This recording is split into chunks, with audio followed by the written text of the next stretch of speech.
ഇന്നത്തെ ഈ വീഡിയോയിൽ ഞാൻ ഷെയർ ചെയ്യാൻ പോകുന്ന പ്രാർത്ഥന എന്നേക്കുമായിട്ട് നിങ്ങളുടെ ജീവിതത്തെ മാറ്റിമറിക്കും. എൻ്റെ സ്വന്തം എക്സ്പീരിയൻസിൽ നിന്നാണ് ഞാനിത് പറയുന്നത്. ഇനി എന്തുകൊണ്ടാണ് ഈ പ്രാർത്ഥന വർക്ക് ചെയ്യുന്നതെന്ന് ഞാൻ വളരെ പെട്ടെന്ന് ചുരുക്കത്തിലൊന്ന് പറയാം.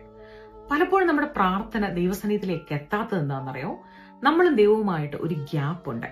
ആ ഗ്യാപ്പ് ഫില്ല് ചെയ്താൽ മാത്രമേ ഉള്ളൂ നമുക്ക് നമ്മുടെ പ്രാർത്ഥനയ്ക്ക് ദൈവത്തിന്റെ സന്നിധിയിലേക്ക് എത്താൻ പറ്റുകയുള്ളൂ. ആ ഗ്യാപ്പ് ഫില്ല് ചെയ്യാനായിട്ട് ദൈവം ഈ ഭൂമിയിലേക്ക് അയച്ചതാണ് നമ്മുടെ യേശു കർത്താവിനെ. പക്ഷെ അതിലൊരു കാര്യമുണ്ട്. നമ്മുടെ സ്വന്തം മനസ്സുകൊണ്ട് നമ്മുടെ സ്വന്തം ഇഷ്ടപ്രകാരം കർത്താവിനെ നമ്മുടെ ഹൃദയത്തിലേക്ക് സ്വീകരിക്കണം. അങ്ങനെ നമ്മൾ കർത്താവിനെ സ്വീകരിക്കുമ്പോഴേക്കും ഈ ഗ്യാപ്പ് ഫില്ലാവും. നമ്മുടെ പ്രാർത്ഥനയ്ക്ക് ദൈവസന്നിധിയിൽ എത്താൻ പറ്റും.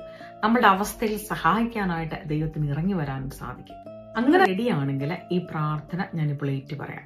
എൻ്റെ ഒപ്പം തന്നെ നിങ്ങളിത് പറയണം. അതുകൊണ്ട് നിങ്ങൾ ഏറ്റു പറയാം. അതുകൊണ്ട് കർത്താവായ യേശുവേ, അങ്ങയുടെ സന്നിധിയിലേക്ക് ഞാനിതാ കടന്നു വരുന്നു.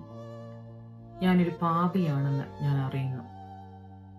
അങ്ങന്റെ പാപങ്ങൾ ക്ഷമിക്കണമേ എന്ന് ഞാൻ പ്രാർത്ഥിക്കുന്നു.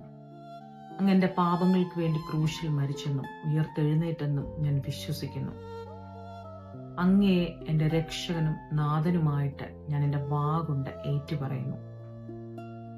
എൻ്റെ രാജാവായിട്ട് എൻ്റെ ഹൃദയത്തിലേക്ക് അങ്ങ് വരണമേ.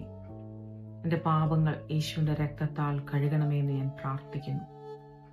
എൻ്റെ ജീവിതത്തിലെ സകല മേഖലകളിലും എൻ്റെ ദൈവമേ അങ്ങ് ഇന്നു മുതൽ ഇടപെടണമേ എന്ന് ഞാൻ പ്രാർത്ഥിക്കുന്നു. എൻ്റെ എല്ലാ പ്രാർത്ഥനകളും എൻ്റെ എല്ലാ യാചനകളും എൻ്റെ കർത്താവായ യേശുവിൻ്റെ നാമത്തിൽ പിതാവായ ദൈവമേ അങ്ങേക്ക് ഞാൻ സമർപ്പിക്കുന്നു. എൻ്റെ പ്രാർത്ഥന കേൾക്കുമാറാകണമേ. ആമേൻ. നിങ്ങൾ ഈ പ്രാർത്ഥന ആത്മാർത്ഥമായിട്ടാണ് ഏറ്റു പറഞ്ഞതെങ്കിൽ ദൈവത്തിന്റെ കുടുംബത്തിലേക്ക് നിങ്ങൾക്ക് സ്വാഗതം. എനിക്ക് ഉറപ്പായിട്ടും പറയാൻ പറ്റും, ഇന്നു മുതൽ ദൈവം നിങ്ങളുടെ ജീവിതത്തിൽ ഇടപെടാൻ തുടങ്ങും. ഈ വരുന്ന ദിവസങ്ങളിൽ ഈ പ്രാർത്ഥനയുടെ റിസൾട്ട് നിങ്ങൾ ഉറപ്പായിട്ടും കാണും. ഹൃദയം തകർന്നിരിക്കുന്ന ഒരാൾക്കെങ്കിലും ഈ മെസ്സേജ് നിങ്ങൾ ഷെയർ ചെയ്യണം.